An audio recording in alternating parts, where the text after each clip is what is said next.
সাহিত্য চৰ্চাটো স্কুলৰ পৰা কৰিয়ে থাকিলে স্কুলীয়া দিনৰ পৰা। তাৰপিছত এতিয়া ঘৰ সংসাৰলৈ আহো, আপুনি ঘৰ সংসাৰত কেতিয়া মনোনিৱেশ কৰিলে, ঘৰত কোন কেনেকে আছে? মই সেইখিনি ক'ম বাৰু, কিন্তু মই ইয়াত যে মইনা পাৰিজাত চোৱা পাতিলো, পাতি ল'ৰা ছোৱালীবোৰক মই 15 দিনৰ মূৰে মূৰে পষেকীয়া মাহেকীয়া বৈঠক পাতি তাতে মই প্ৰত্যেককে কবিতা লিখিবলৈ দিওঁ, গল্প লিখিবলৈ দিওঁ, এইবোৰ প্ৰবন্ধ লিখিবলৈ দিওঁ, আৰু তাতে মই নাটক কৰিবলৈ দিওঁ, নৃত্য কৰিবলৈ দিওঁ, গীত সংগীত ইত্যাদি গোটেইবোৰ শিকাওঁ। সেইখিনি সহায় কৰা আপুনি এইখিনি কৰিবলৈ দিছিলে ধেমাজি, সেইখিনি সময়ত কাক কাক আপুনি সেইখিনি কৰিবলৈ আপুনি যাক লিখাইছিলে কবিতা গল্প প্ৰবন্ধ, সেইটো সময়ত সেইখিনি মানুহৰ কথা কৈ দিওঁ যে এতিয়া আমাৰ তেতিয়া নাটক কৰা তেতিয়া নাটক কৰিছিলে আপোনাৰ বিমলা গগৈ, তাই আজি অসমৰ এগৰাকী শ্ৰেষ্ঠ নাট্যশিল্পী। তাৰপিছত দিব্য গগৈয়ে গান গাইছিলে মিটিঙত, সৌজনী বৰুৱাই গান গাইছিলে, তেওঁলোক এতিয়া ৰেডিঅ' আৰ্টিষ্ট হৈ গ'ল। তাৰ পিছতে তাত ঠিক তেনেকে নাটক এইবোৰ কৰিছিলে। তাত পুষ্প গগৈ আছিলে আৰু বলিন বৰগোহাঁই আছিলে, গতিকে পুষ্প গগৈ আছিলে মোৰ লগত। তাৰপৰা জিতেন চুতীয়া বুলি এজন আছিলে, চৌখাম গাঁও, তেওঁ কবি। এনেকে এই মানুহবিলাকৰ লগত মই তাৰপিছত মই চেমনীয়া সাহিত্য সভা পাতিলো। মই সদৌ অসম মইনা পাৰিজাত যোৰহাটৰ লগত যোগদান হেৰি কৰিলো, বৰদলৈ হেমন্ত বৰদলৈ, আপুনি তেতিয়াৰ পৰা চলাইছিলে? আৰু তাৰপিছত মোৰ একদম মইনা পাৰিজাত সদৌ অসম মইনা পাৰিজাত মেইন মানুহজনে হ'ল মহাদেৱ শৰ্মা, তেখেত সভাপতি, আৰু সম্পাদক আছিলে যোৰহাটৰ হেমন্ত বৰদলৈ। তাৰপিছত মই মহাদেৱ শৰ্মাই মোলৈ চিঠিবোৰ লিখি থাকে, তুমি আমুক কৰা তামুক কৰা তামুক কৰা, গতিকে মই তেওঁ তেনেকে কৰিছিলে। মহাদেৱ শৰ্মাৰ চিঠিবোৰ আছে মোৰ এতিয়া পত্ৰলেখা বুলি কিতাপখন মই আপোনাক দি দিব পাৰো। 100জন অসমৰ ৰাজনৈতিক, সামাজিক, সাংস্কৃতিক, সাহিত্যিক, সাংবাদিক গোটেই ক্ষেত্ৰবিলাকৰ 100জন বিশিষ্ট ব্যক্তিৰ চিঠি আছে মোৰ। এই চিঠিখিনি সঁচাকে আমি জানিবলগীয়া, কাৰণ তেখেতৰ জীৱনটো দিছো আৰু কি প্ৰসংগত মোলৈ চিঠিখন লিখিলে সেইটো লিখি তাৰপিছত মই চিঠিখন চাইটেড কৰি দিছো।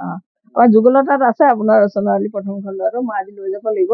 সেইবোৰ ওলোৱাই নাই, ধেৰ বাকী আছে, সেইবোৰ ওলোৱা নাই। চিঠিৰ যোগেদি তেওঁলোকৰ মনৰ কথাখিনি জানিব পৰা যায়। আপুনি সেইখন এতিয়া আপুনি কিৰণ প্ৰকাশনত পাব, এই তেনেকুৱা।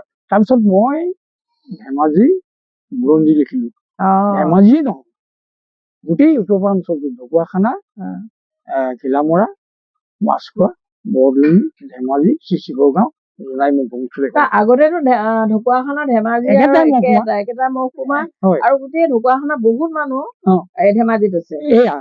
এতিয়া আপুনি ইয়াত মই এইখন কিতাপত আপুনি এইবোৰ প্ৰথম এতিয়া চন্দ্ৰশেখৰ দাসৰ পৰাই আৰম্ভ হৈছে। প্ৰথমে মুক্তিজয় হ'ল চন্দ্ৰশেখৰ দাস, এনেকে গোটেইবিলাক চামুক তামুক তামুক বৰদলৈ আমুক গোটেইবোৰ এইবোৰ আহি গোটেই ফ্ৰীডম ফাইটাৰবিলাক ভেটাৰান। তাৰপিছত এইখিনি ৰাজনৈতিক কমিটি, তাৰপৰা এইখিনি সমাজ কমিটি, তাৰপাছত এইখিনি গোটেই ঢকুৱাখানা, ধেমাজি, ঘিলামৰা, মাছখোৱা। এতিয়া আপুনি ৰাজনীতিৰ লগতো জড়িত আছিলে?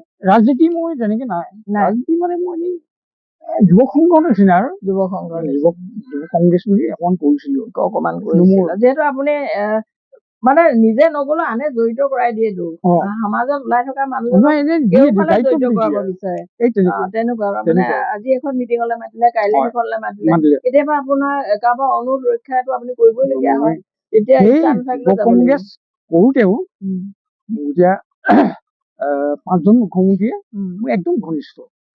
মহিমন চৌধুৰীয়ে, পিঠিত দত্তিয়ে, তেতিয়া মই ক্লাছ 10ত, তেতিয়া অমল প্ৰভা দাস বাইদেউ, হেমপ্ৰভা ভৰালী বাইদেউ, তাৰপৰা শকুন্তলা চৌধুৰী বাইদেউ, হেমপ্ৰভা কাকতি বাইদেউ, তেওঁলোকে মোক লগত লৈ ফুৰে 10ত পঢ়ো। মই তাকো গোটেই মহকুমা কামদান সংঘৰ সভাপতি তেতিয়া 10ত থাকো।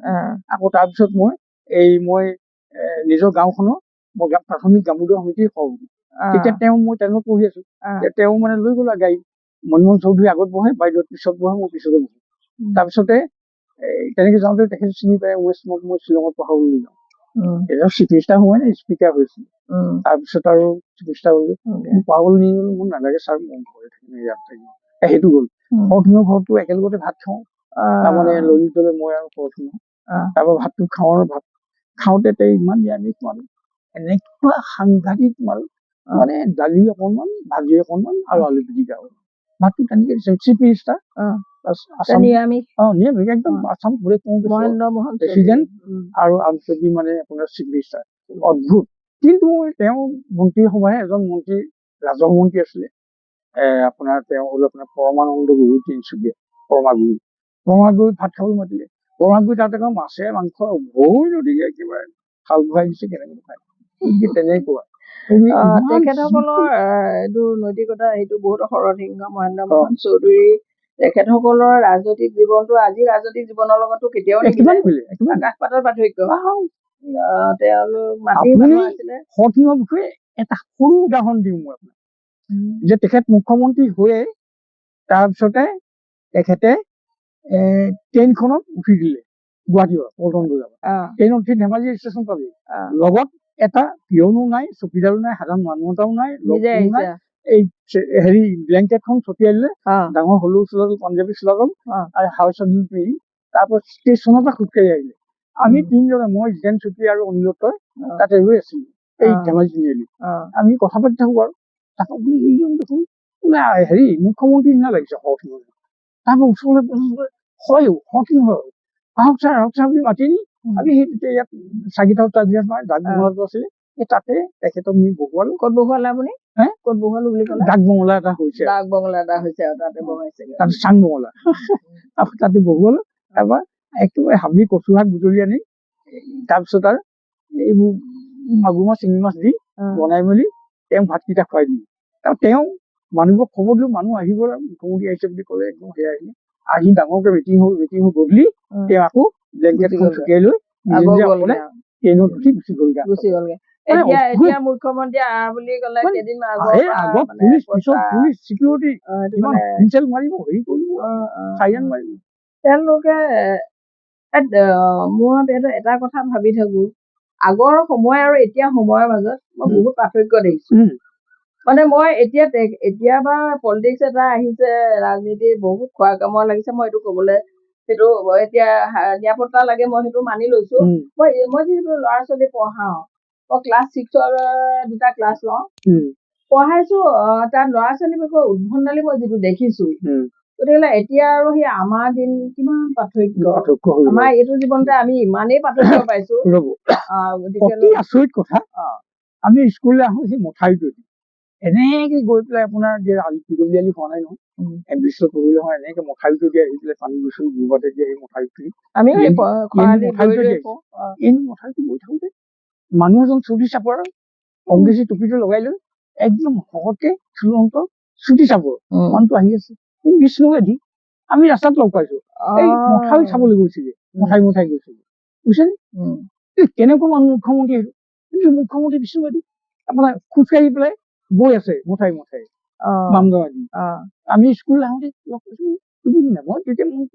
তেওঁলোকক হেৰি বুলি ক'ব পাৰি আগতে ৰামে যেনে ভেকচন ধৰি পেলাই মানে দেশখনৰ বা বাতৰি লবলৈ তেওঁ ৰজা হৈ মানে ঘূৰা নাছিলে তেওঁ ৰজা প্ৰজাৰ আচল খবৰটো লবলৈ তেওঁলোকে ভেকচন ধৰিছিলে ঠিক তেওঁলোকে ভেকচন নধৰিলেও কিন্তু তেওঁলোকৰ ইমানেই মাটিৰ মানুহ আছিলে সঁচা মানুহ আছিলে যে তেওঁলোকৰ কাৰণে কোনো নিৰাপত্তা নহ'লেও তেতিয়া আৰু সেই সময়ত মানুহৰ হেৰিটোৱে বেলেগ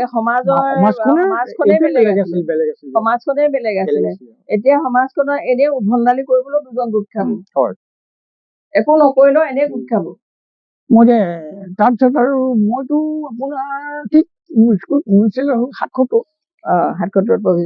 পঢ়িছিলো লাহেকে মই আৰু ৰৈ দিলে আৰু নহয় মই ৰিজাইন দি দিলো নহয় আপুনি চাকৰি ৰিজাইন দিলে নহয় চাকৰি নহয় সাংবাদিকতা এই নহয় এই যিটো যুৱ কংগ্ৰেছৰ প্ৰেচিডেণ্ট পাতিছিল সেইটো মই ৰিজাইন দিলে ৰিজাইন দিলো এতিয়া ৰিজাইন দি পেলাই ৭৮ উনাশী পৰা আকৌ মই অসম আন্দোলনৰ সভাপতি নহয় ইয়াত ধেমাজি গণসংগ্ৰাম পৰিষদৰ সভাপতি হলো তাৰ সভাপতি হৈ পেলাই আছো আন্দোলন কৰি আছো মই পলাই ফুৰো মোৰ সৰু ছোৱালীজনী পলাই ফুৰোতে জন্ম হোৱা মই এমাহৰ পিছতহে আহিছো তাক দেখিছো তাৰপিছত তেতিয়া মানে সেইকাৰণে ছোৱালীজনীৰ নামটো অসমী চেতিয়া থলো আমি তেতিয়া হেৰি 5ৰ পৰা 6লৈ আমি পৰীক্ষা নিদিয়াকে প্ৰমোচন দিছে তাৰপিছত এতিয়া মই গণসংগ্ৰাম পৰিষদৰ সভাপতি আৰু ছেক্ৰেটাৰী তাৰপৰা এই কৃষ্ণ গোহাঁই আছিল ছেক্ৰেটাৰী তেওঁ ক'লে বোলে বলক ছাৰ শ্বিলঙত যাওঁ বোলে হেৰি বোলে কাম এটা আছে বল গলো আৰু গৈ পেলাই এতিয়া চিফ মিনিষ্টাৰ হৈ আছে হিতেশ শইকীয়া শ্ৰীমন্তনে গুৱাহাটী হিতেশ শইকীয়া বুলি বুলিলে সেইটো মোৰ বন্ধু আৰু বন্ধু মানে মই ইয়াত ধেমাজি ডিষ্ট্ৰিক্ট ইউথ কংগ্ৰেছৰ প্ৰেচিডেণ্ট হৈ থাকোঁতে হিতেশ শইকীয়া শিৱসাগৰ ডিষ্ট্ৰিক্ট ইউথ কংগ্ৰেছৰ প্ৰেচিডেণ্ট মুকুট শৰ্মা ছেক্ৰেটাৰী তাৰ পৰা আমাৰ গুৱাহাটীত আছিলে ডিব্ৰুগড়ত আছিলে যোগেন বৰা তাৰপৰা গোলাঘাটত আছিলে আপোনাৰ হেৰি কি আছিলে এইটো সেইটো তাৰপিছত আৰু হাইলাকান্দিত আছিলে ভূপেশ দেৱ আপোনাৰ শিলচৰত আছিলে অৰুণ ভট্টাচাৰ্য কৰিমগঞ্জত আছিলে নিপতিৰঞ্জন চৌধুৰী এইবিলাক মোৰ চিনাকি ধৰি লওক হৰেক ইউথ কংগ্ৰেছত একেলগতে বহুত এক্সিট কৰিলো কিন্তু মই দিছিলো মই ৭৭ স্কুল ডেফিচিট হৈ গলো ৭৮ প্ৰভিঞ্চিয়েল হ'ল মই লগে লগে ৰিজাইন দিলো এই যুৱ কংগ্ৰেছ হলেও মই গণসংগ্ৰাম পৰিষদৰ সভাপতি সম্পাদক হলো সভাপতি মই তাৰপিছত কৃষ্ণ গোহাঁই লৈ গৈছো আৰু হিতেশ শইকীয়া বুলি গ'ল যিহেতু মুখ্যমন্ত্ৰী হৈ আছে এইটো আমি কৰিলো আন্দোলন অকমান ধেমাজিলৈকে পাইছো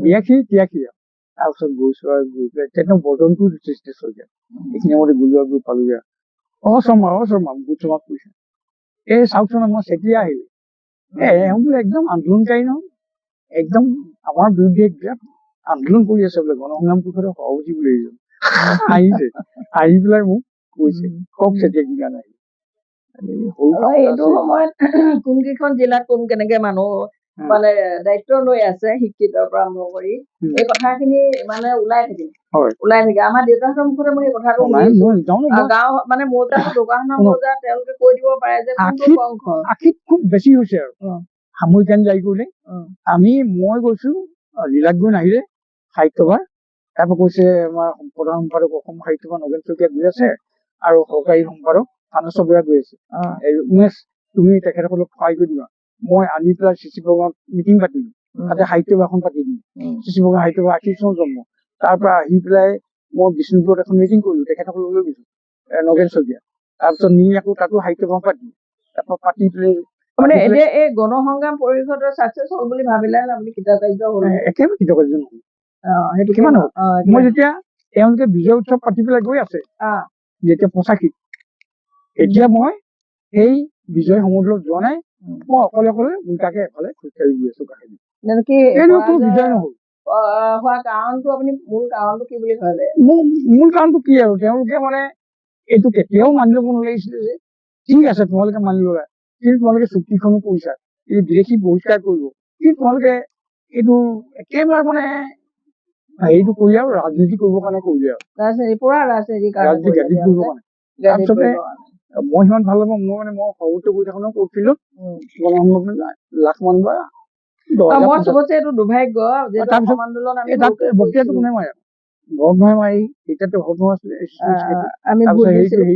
এটা আপোনাৰ বীৰেন বৈশ্য মাৰে তাৰপিছত এইটো অতুল বৰাই মানে ডাইৰিয়া তাৰপিছতে এইটো আপোনাৰ বৃন্দাবন গোস্বামীয়ে মাৰে তাৰপিছতে গোটেইখনে মাৰে আৰু শুনি থাকে আৰু ৩ ঘণ্টা ৪ ঘণ্টা মাৰি থাকে এতিয়া সেইটো সময়ত অসম গণ বিভাগ ৰাজনীতিৰ কাৰণে তেওঁলোকে চুক্তিখন মানি ললে সোনকালে আন্দোলন সামৰিলে মেইন কথাটো হৈছে কি যেতিয়া কেন্দ্ৰত আইন মন্ত্ৰী আছিলে দীনেশ গোস্বামী যিজন যে এক্সিডেণ্ট হৈ ঢুকালে তেখেতে কিয় মানে মোৰ সেইটো কাৰণে যে তোমালোকে ৰাজনীতিলৈ গৈ যে আইনৰ তেখেতে নিজে মানে কিবা এটা হেৰি এক্সিডেণ্ট বুলি কয় এইটো দেই কোনোবাই কৰালে বুলিও কয় মই নাজানো বাৰু আমি বক্তৃতা দিব পৰা মানুহ মই দেখা নাই আৰু মই কেন্দ্ৰত তেওঁৰ নিচিনা এজন মানুহ থাকোতেও আইনখন যে কাম কৰিব নোৱাৰে মই মিটিঙত একেলগতে বহিছো মই কৈছো বাৰু তেখেতেও বক্তৃতা দিয়ে দীনেশ গোস্বামীও বক্তৃতা দিছিলো মই একেলগতে কৰা ঢকুৱাখানাত আমি ভৰ্ণ হৈ পেলাই মানে হেৰি কেম্পেইনিং কৰি পেলাই আমি ভোট দিছিলো এক্সিডেণ্ট হৈ আহিব পৰা নাছিলে তেওঁ মানে বিনা হেৰিয়ে তেওঁ জিকি গৈছে নকৰাকে এতিয়া আপুনি ধেমাজি ঢকুৱাখানাৰ গোটেই মানুহখিনিৰ লগত আপোনাৰ সম্পৰ্ক আছিলে যিহেতু এতিয়া ধেমাজি ঢকুৱাখানা একেটাই বুলি ধৰিব লাগে গাড়ীকেইখনো মানে লখিমপুৰলৈ নাযায় আমাৰ সৰুতে মনত আছে ঢকুৱাখানাৰ পৰা ধেমাজিলৈ আহে লখিমপুৰলৈ গাড়ী পাছতহে চলিছে এতিয়া আপোনাৰ ধেমাজি ঢকুৱাখানা এই বৃহত্তৰ অঞ্চলটো সামাজিক সাংস্কৃতিক অৰ্থনৈতিক ৰাজনৈতিক যিবোৰ দেশত পৰিৱৰ্তন হ'ল বা এতিয়ালৈকে আপুনি যিখিনি দেখিছিলে কৰিলেও নিজে আৰু এতিয়ালৈকে যিখিনি দেখিছে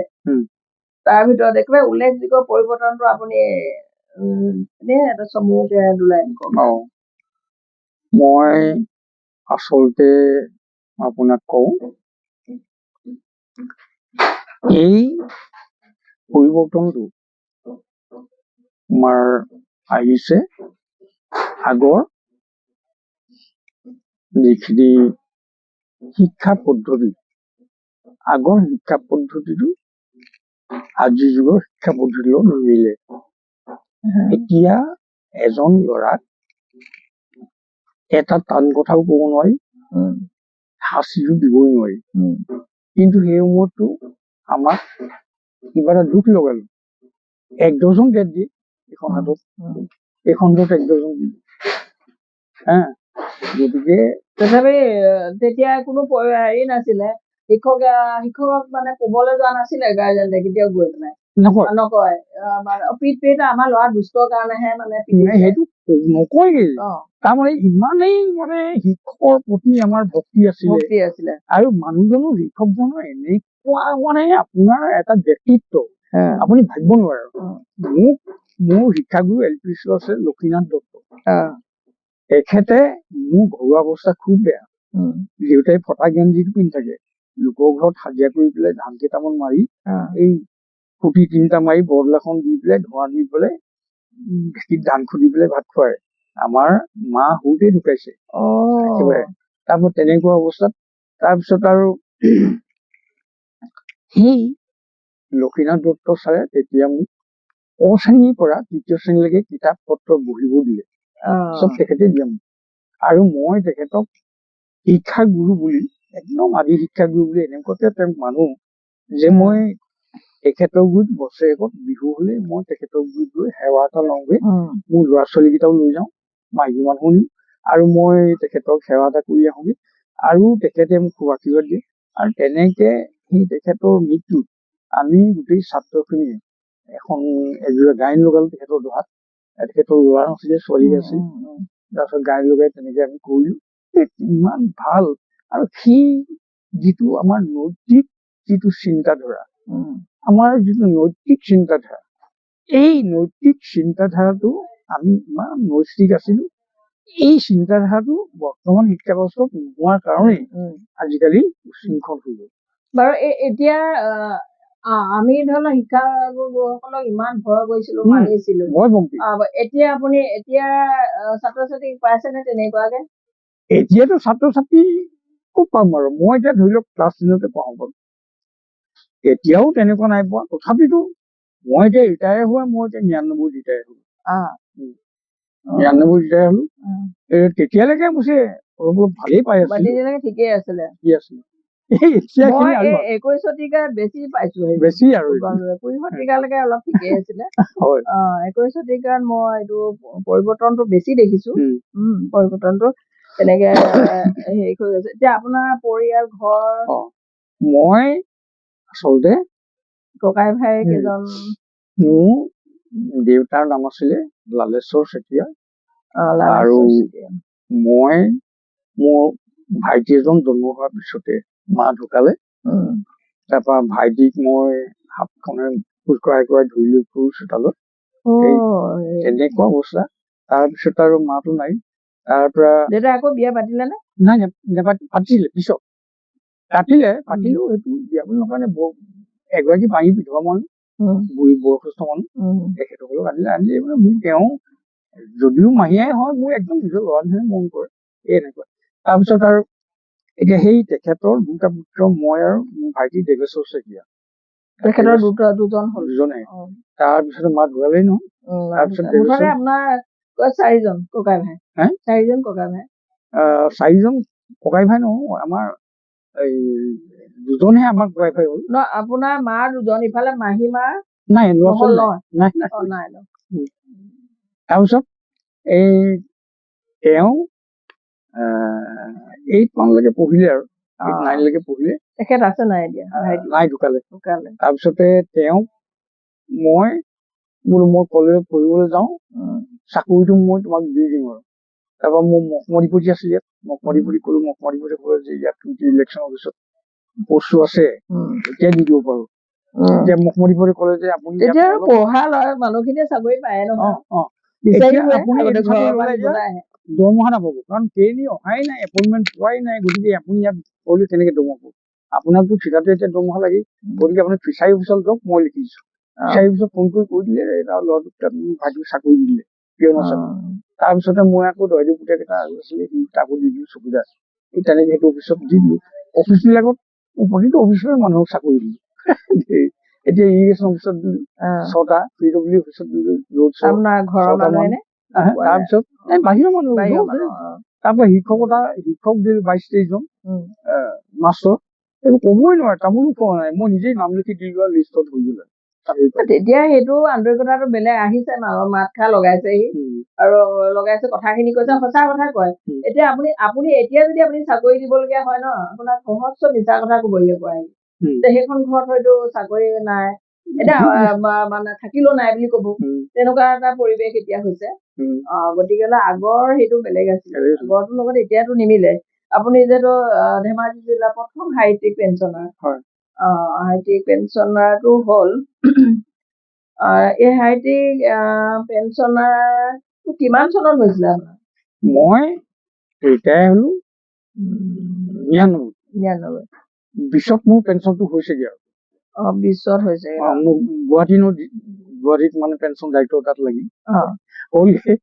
হ'ল মই কম সময়তে পালো তাত এই কিতাপ আপুনি লিখা কিতাপ জমা দিবলগীয়া হোৱা নাই জানো ক'ত হাইটেক পেঞ্চনটোৰ কাৰণে শিক্ষকৰ পেঞ্চনটোৰ কাৰণে শিক্ষক পেঞ্চনটো বহুত দেৰি হ'ল ন আমাৰ দেৰি নহয় মই 99 হৈছে হেৰিয়াত পিছত পালোগে আৰু 99 আকৌ 99 কি 99 ৰিটায়াৰ হ'ল 99 পিছত কি হ'ল 2000 চন 2000 পালো আকৌ 2000 মোৰ পেঞ্চনটো একদম কমিলে নহয় কাৰণ ভেঞ্চাৰ পিৰিয়ড গ'ল সময়টো গুচি গ'ল চাকৰিটো পেঞ্চনটো একদম কম এতিয়া মই দৰমহা হেৰিটো কমটো কম তাৰপিছত যেতিয়া কম হ'ল তেতিয়া মই মুখ্যমন্ত্ৰীৰ চিঠি এখন লিখিলোঁ যে মোৰ শিক্ষকৰ পেঞ্চনটো একদম কম পৰিয়াল কেনেকে চলিম মই ক'ব নোৱাৰো গতিকে মই এতিয়া ৰিটায়াৰ হৈছো মোৰ আপুনি হাইটেক পেঞ্চনটো দিব লাগে মই হাইটেক পেঞ্চনটো দিব লাগে মই ফৰ্মেলি আবেদনো কৰিলো আৰু মোৰ কিতাপ পাছ কৰি পঠিয়াবলৈ পঠিয়াই দিলো কিতাপ দিব লাগে দি জমা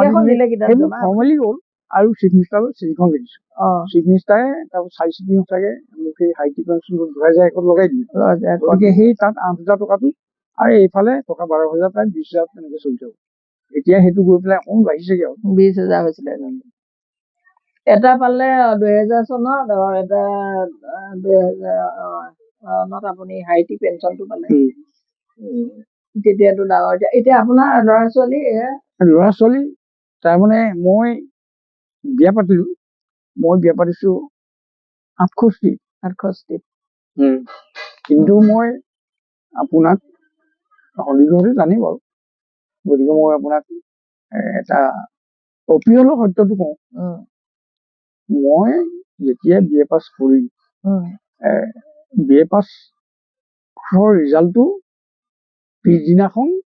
তাৰ পিছদিনাখন ওলাইছে তেতিয়াই ইয়াত ৰাজহুৱা সভা পাতি ধেমাজি কলেজ পাতিছে ধেমাজি কলেজখন তাৰমানে 65 চনতে তাৰপিছতে মোক ক'লে বোলে এখেতে অসমীয়া পঢ়াব আৰু আমুকাই ইংৰাজী পঢ়াব আমুকাই এইটো পঢ়াব পলিটিকেল চায়েন্স আমুকে এনেকে চবে ইকনমিক্স পঢ়াব এনেকে ভগাই তেনেকে তাৰপিছত দি দিলো নহয় তাৰপিছত মই আৰু ৰিজাল্টটো ওলালে ৰিজাল্টটো মোৰ ছেকেণ্ড ক্লাছ অনাৰ্ছ লৈ পেলাই ভালকে পজিশ্যন লৈ পাছ কৰিলো তাৰপিছতে মই পাছ কৰাৰ পিছত 10 দিনৰ পিছতে মোক আকৌ হায়াৰ ছেকেণ্ডেৰীত মাষ্টৰ দিলে তাৰমানে মৰ্ণিং মই কলেজ 6টাৰ পৰা 9টালৈ আৰু 10টাৰ পৰা মই হাই স্কুল তেনেকে কৰি থাকো আৰু কৰি থাকোতে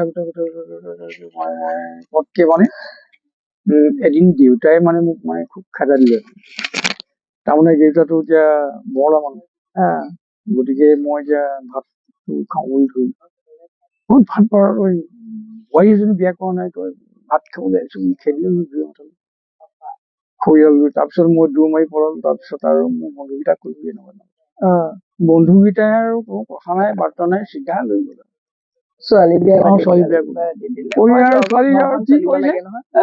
বন্ধুকেইটা কথা হ'ল যে কি আপুনি প্ৰথম অনাৰ্ছ গ্ৰেজুৱেট ধেমাজি হা আপুনি এতিয়া মেট্ৰিক ফেইল বা 8, 9 পঢ়া ছোৱালীকে বিয়া কৰিব আপুনি প্ৰথম ইয়াত মেট্ৰিক পাছ কৰিছে মানে যিজনী ছোৱালীয়ে সেইজনী ছোৱালীয়ে আপুনি আনিব সেইজনী কৈ দিলে মানে প্ৰথম মেট্ৰিক পাছ কৰিছিলে তাই মেট্ৰিক পাছ কৰি কলেজত পঢ়ি আছে তাই হ'ল পণিমলদাৰ অবৈধ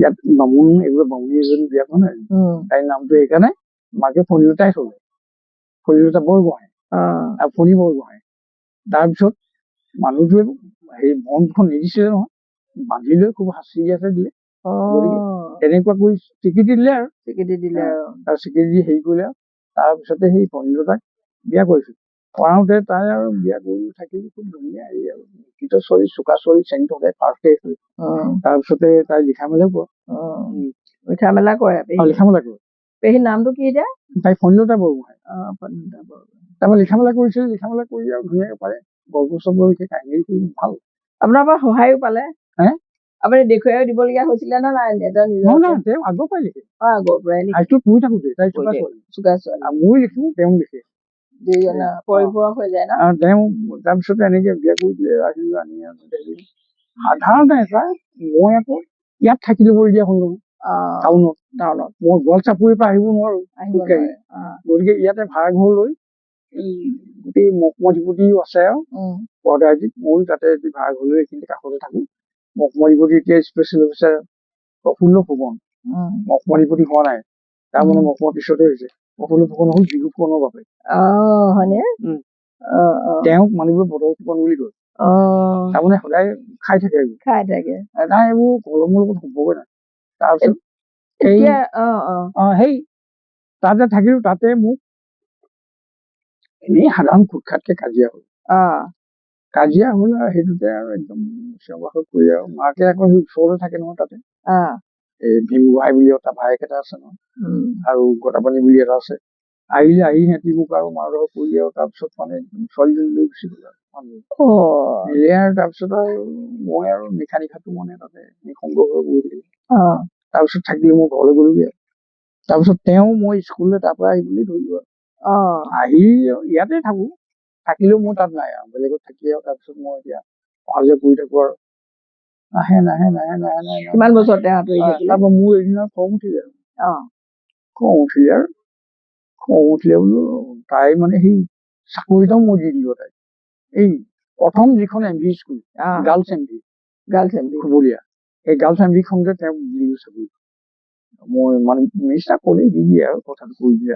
আপোনালোকক চিনি পায় যিহেতু আৰু জিলাখন আপোনালোকে যিহেতু আগবঢ়াই নিছে সকলো দিশৰ পৰা এতিয়া আপুনি নতুন প্ৰজন্মৰ ধেমাজিৰ সাহিত্যৰ ৰূপটো কেনেকুৱা দেখিছে আপুনি মই এতিয়া সাম্প্ৰতিক সময়ত এটা কথাই দেখিছো এই কথাটো হৈছে বৰ ডাঙৰ কথা এইটো হ'ল নতুন প্ৰজন্ম নতুন পুৰুষে আমাৰ ছাত্ৰ যুৱকসকলে বিশেষকৈ এতিয়া কিতাপ নপঢ়া হ'ল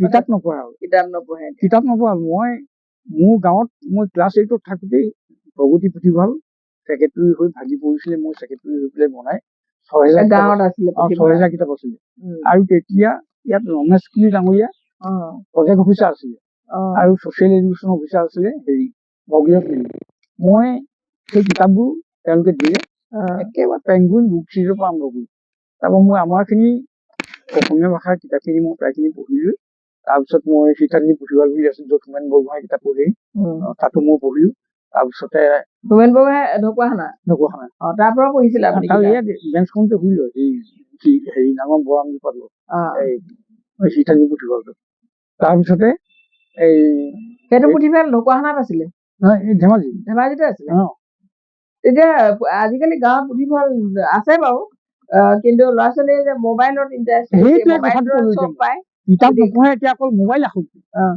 সেইটোৱে ডাঙৰ কথাটো হ'ল মইতো এতিয়া সেই কিতাপবোৰ চব পঢ়ি মেলি মই অসমীয়া কিতাপ পঢ়ি এদায়ে কৰি দিলো বুলি ভাবো সেই সময়ত বেছি কিতাপ সেই সময়ত ওলোৱা নাই ইমান সেইখিনি গোটেইখিনি মই পঢ়িলো পঢ়ি উপন্যাস যি পাওঁ চব পঢ়ি এদাই হ'ল তাৰপিছত আৰু তেতিয়া এইবোৰ সমালোচনামূলক কিতাপবোৰ নোলাইছিলে মই কলিকতাৰ পৰা নেশ্যনেল বুক এজেঞ্চিৰ পৰা মই কিতাপ মগাই আনিছো।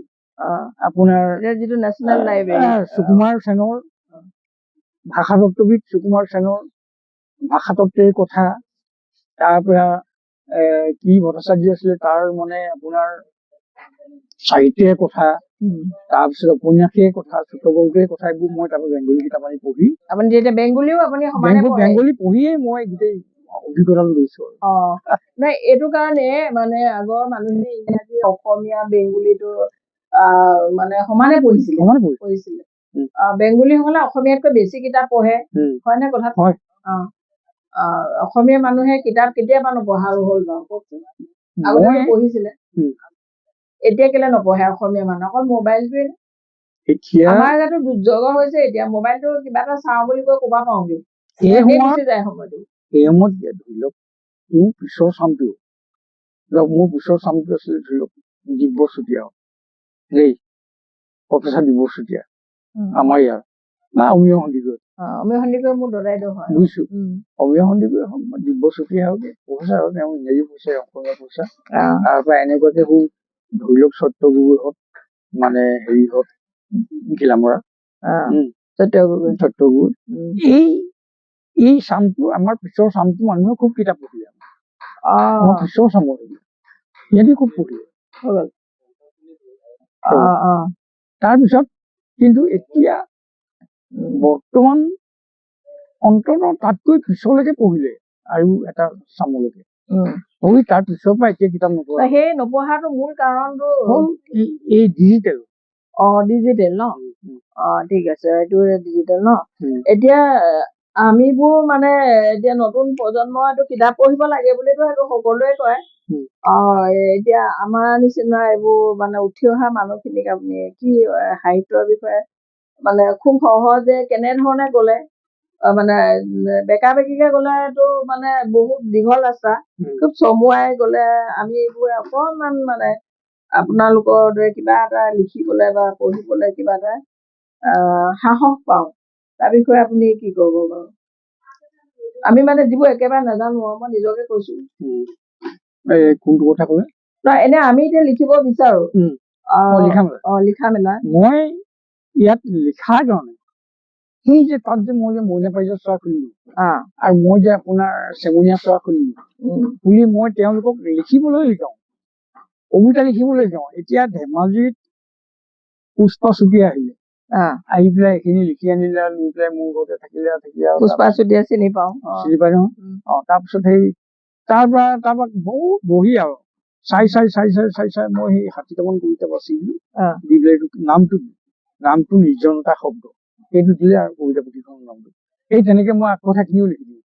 তাৰপিছত আহিলে মই ধৰি লওক বিশ্বহিয়া ভূঞা ইয়াত নাই, আৰু মানে নলবাৰীৰ চিপাঝাৰৰ ল'ৰাটো কেনেকুৱা বিনন্দ ডেকা বুলি কয়, তেওঁলোকে মানে এই এতিয়া আমিও এনেকে গঢ়াব লাগিব আৰু তেওঁক এই লিখিবলৈ শিকাইছো।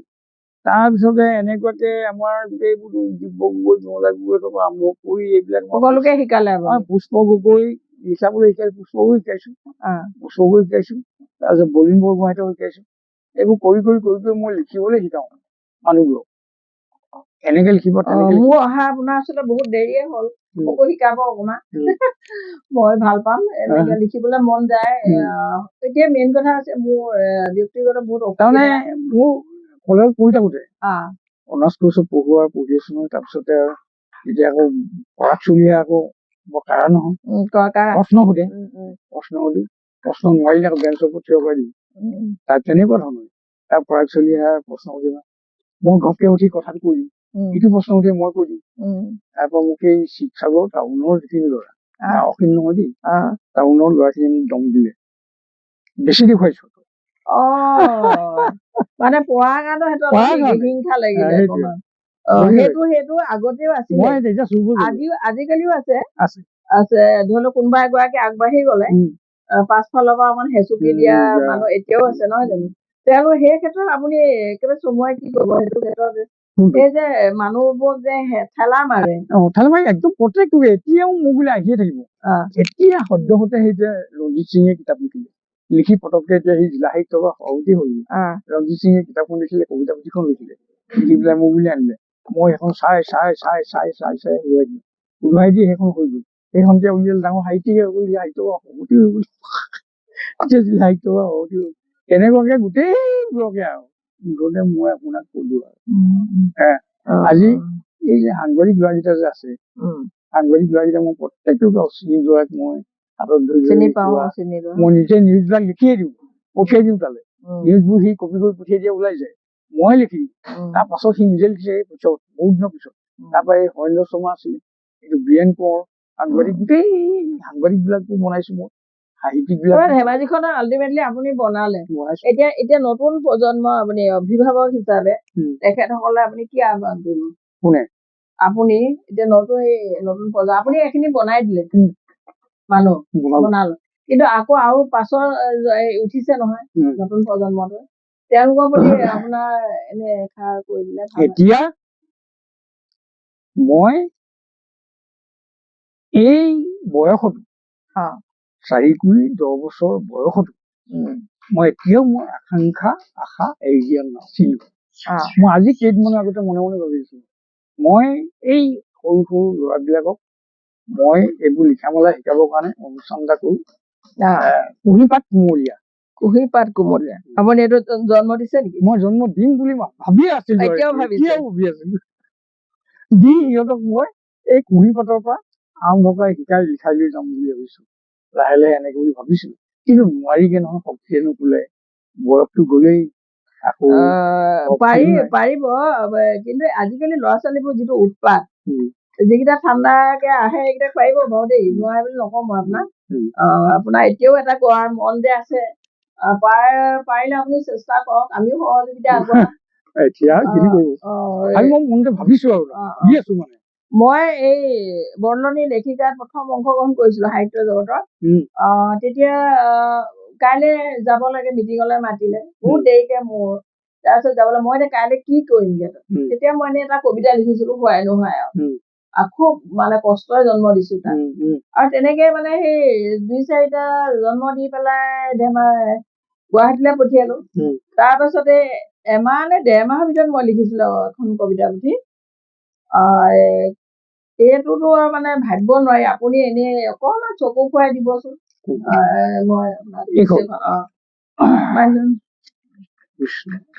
লাজে থকা জোন, এইখনৰ বানান যথেষ্ট ভুল আছে। সাহিত্যিক জীৱনটো কবিতাৰে আৰম্ভ কৰে।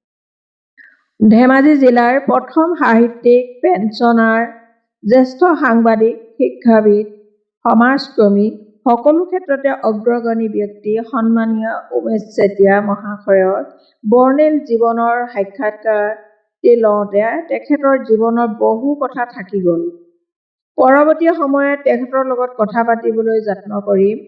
সাক্ষাৎকাৰটি লওঁতে অনেক ভুল ক্ৰুটি ৰৈ গৈছে, তাৰ বাবে সদাশয় ৰাইজৰ ওচৰত মই ক্ষমা বিচাৰিছোঁ। ধন্যবাদ।